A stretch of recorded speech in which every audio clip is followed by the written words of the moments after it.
The service is at an end, as you can see, and you join us just after some very moving scenes indeed, as drivers, including Sebastian Vettel, his fellow French countryman Romain Grosjean, Felipe Massa, who I remember attended to him at the hospital in Japan the night after his accident, helped carry the coffin out, and it stands now.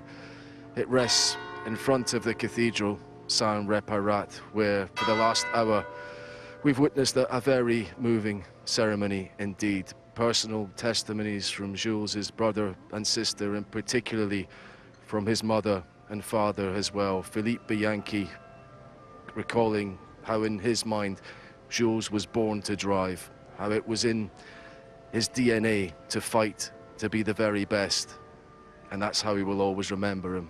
And then hearing from his mother, her voice breaking into sobs as she said, "My baby, without you, life will be a very grievous ordeal in the future."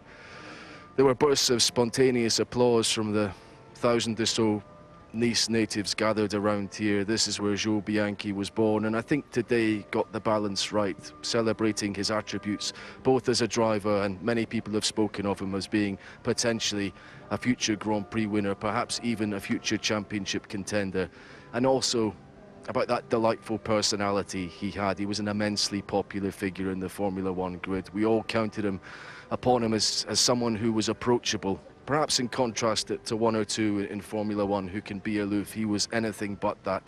He was certainly a favourite of mine. He was particularly close to my colleague Rachel Brooks as well. It's been a difficult time this for all of us, but Jules Bianchi now will head to his final resting place. And I suppose the hope is now that, although this is a terrible loss for his parents, the last 9 months must have been awful. They admitted as much themselves, that they could do nothing to help improve his condition. He never regained consciousness after his collision with the recovery vehicle in Suzuka, and Philippe Bianchi had stated in the last few weeks that they were perhaps preparing themselves for this day, and that almost it might have been better if Jules had passed away in the aftermath of the accident rather than linger on the way he has. So they can begin now to begin that grieving process, but many tears shed around here.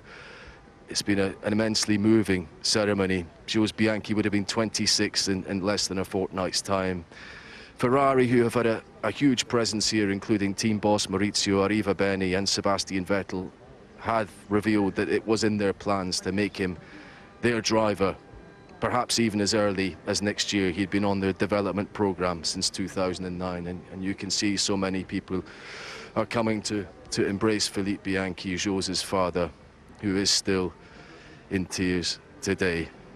The deputy mayor of Nice, in introducing this service, said that we are come to say goodbye to a champion, but it's the personal nature of this loss which I think has been on most people's minds today. The priest, in conducting the ceremony, noted that when a child loses his parents, he is an orphan, but there are no words to describe a parent who loses a child.